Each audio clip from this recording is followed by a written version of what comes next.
In the remote village of Kusa, nestled deep between the mountains, there stood an ancient gate.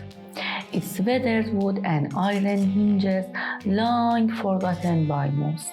Yet each spring, the gate transformed into a breathtaking spectacle as wisteria flowers bloomed in cascades of lavender and violets. The villagers who knew of the gate spoke in hushed tones, passing down tales of its mystical properties. It was said that when the wisteria flowers were in full bloom and the moonlight bathed the petals in a silver glow, the gate would open, revealing a portal to another world. A world where reality twisted into something darker and more dangerous.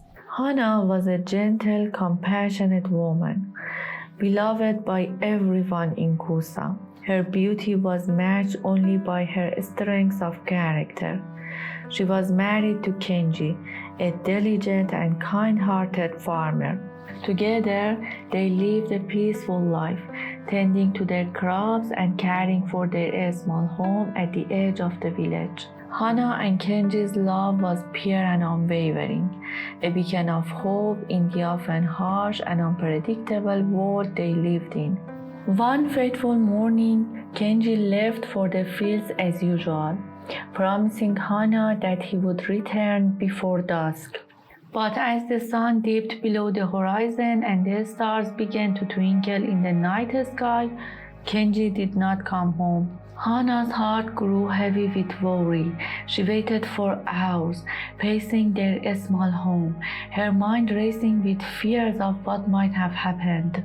When dawn broke and there was still no sign of Kenji, Hana's worry turned to dread. The entire village rallied to search for Kenji. They combed the fields, the forests, and the rivers, but there was no trace of him. Days turned into weeks, and as the seasons changed, hope began to fade. Hana, however, refused to give up.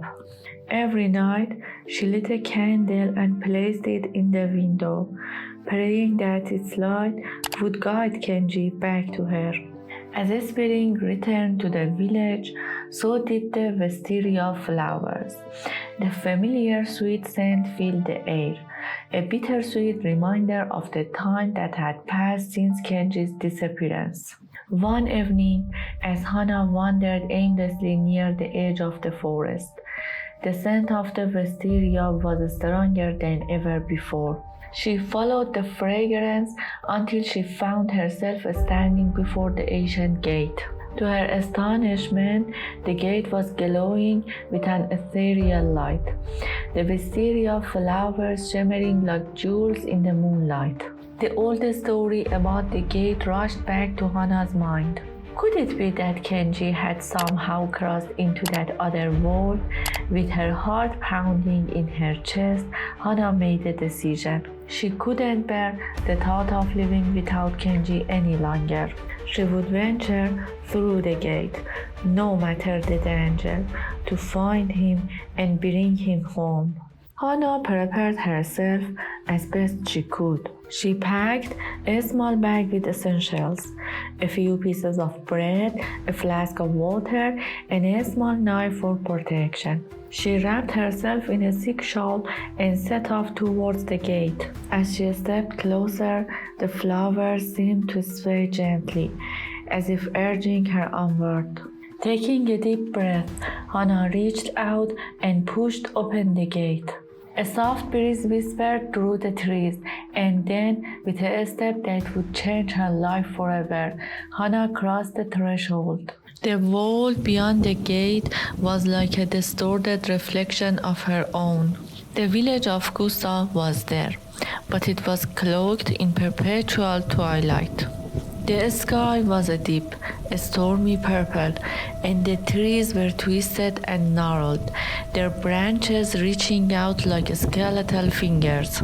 The air was thick with an eerie silence, broken only by the occasional rustle of leaves or distant whisper of the wind. Hana's breath caught in her throat as she took in her surroundings. It was Kusa, but it was not the Kusa she knew. It was as if the village had been abandoned for centuries, left to decay and rot. Despite the overwhelming sense of dread, Hana pressed on. She walked through the empty streets, her footsteps echoing on the cracked cobblestones. The houses were crumbling, their windows shattered, and the doors hung loosely on their hinges. The once lively village felt like a graveyard, filled with the ghosts of memories long past. As Hana reached the fields where Kenji had often worked, she spotted a figure in the distance. Her heart leapt with hope. Was it Kenji? She called out his name and ran towards him, her eyes filling with tears of relief. But as she drew closer, her joy turned to horror. The man standing before her was not Kenji. His face was similar, but his eyes were cold, devoid of the warmth and kindness she knew so well. His smile was twisted, cruel, a mockery of the man she loved. "Who are you?" Hana demanded, though her voice trembled with fear. The man's laugh was a low, chilling sound that sent shivers down Hana's spine. "I am Kenzo," he replied, his voice dripping with malice. "And you, foolish woman, have wandered into a world where you do not belong." Hana took a step back, her mind racing. Kenzo's presence was unnerving, but she couldn't let fear control her. "I'm looking for my husband, Kenji," she said, her voice firm despite her fear. "Have you seen him?" Kenzo's smile widened, but there was no warmth in it. "Your husband?"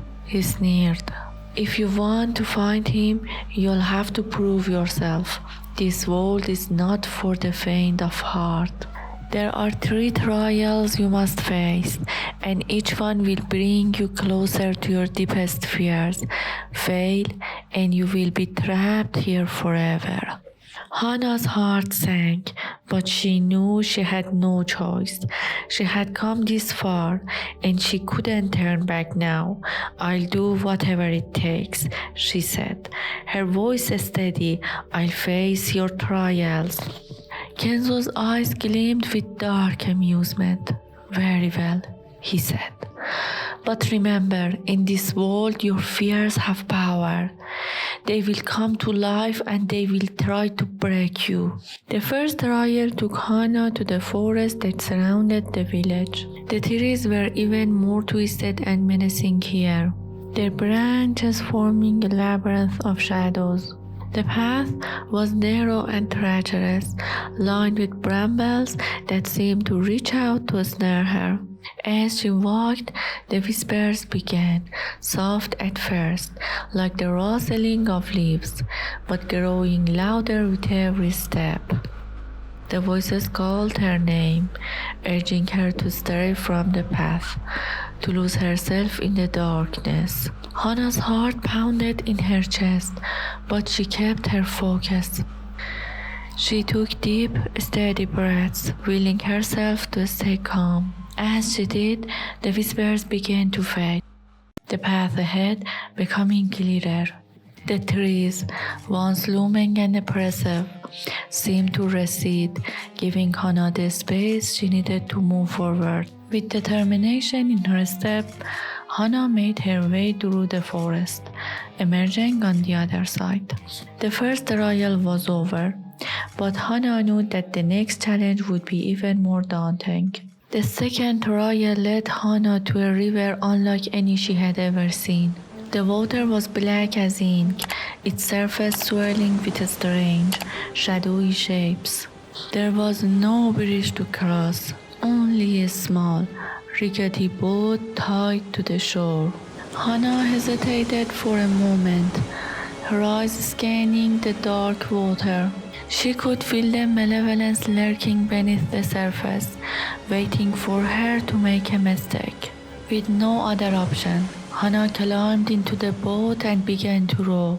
The boat rocked precariously with each stroke, and the shapes in the water seemed to grow bolder, rising up to brush against the hull. Hana kept her gaze fixed on the opposite shore, refusing to look down.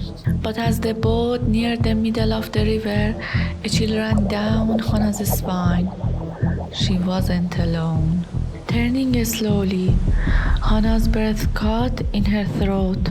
The figure's smile was a cruel parody of Hana's own, twisted and filled with malice. "You can't escape," the figure whispered, its voice like the rustling of dry leaves. "This world will consume you. You will never find him." Fear gripped Hana, but she gritted her teeth and continued to row. The boat rocked violently as the figure's words echoed in her mind, but Hana refused to give in. She pushed forward with all her strength, the shore drawing closer with every stroke. Finally, with a last desperate effort, Hana reached the opposite bank. The figure vanished, leaving behind only the sound of the river's dark waters lapping at the shore. The second trial was over, but Hana could feel the weight of the final challenge looming ahead. The third and final trial took Hana to the heart of the mountains, to a cave hidden deep within the rocky cliffs. The entrance was a gaping maw of darkness, and the air was cold and damp. As Hana stepped inside, the light from the outside world quickly faded, leaving her in near total darkness. The walls of the cave were lined with jagged crystals that emitted a faint, eerie glow, casting long, flickering shadows. Hana's footsteps echoed in the silence as she ventured deeper into the cave.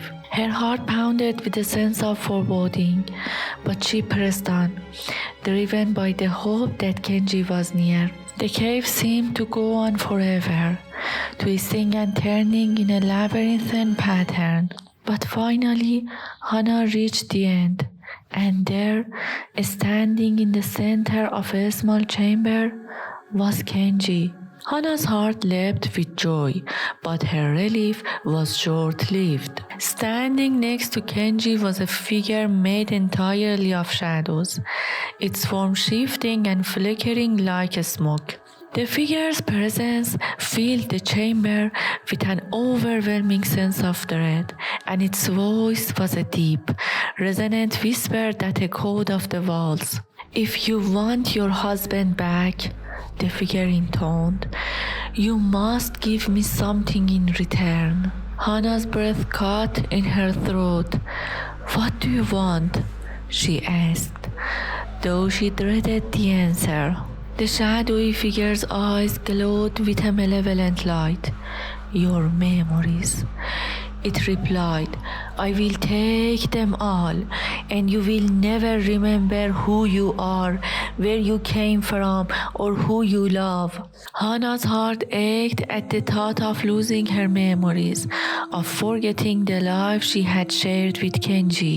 But she couldn't leave him here, trapped in this dark, twisted world. With tears streaming down her face, Hana nodded, accepting the figure's terms. The shadowy figure reached out, its hand hovering over Hana's forehead. Just as it was about to take her memories, something miraculous happened. The wisteria flowers that had guided Hana to this world began to bloom within the cave. Their soft, glowing petals wrapped around the shadowy figure, pulling it back with a force that defied the darkness. The figure screamed in rage, its form unraveling into tendrils of smoke before vanishing entirely. Kenji collapsed to the ground as the figure disappeared, and Hana rushed to his side. He was weak but alive, and as Hana held him close, she knew that they had both been spared from a terrible fate.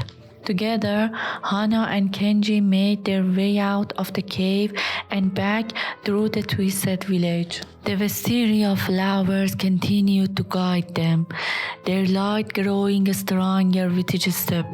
When they finally reached the gate, Hana looked back one last time at the world that had tested her in ways she could never have imagined. Then, hand in hand, she and Kenji stepped through the gate and returned to their own world. The village of Kusa was just as they had left it, bathed in the warm light of the morning sun.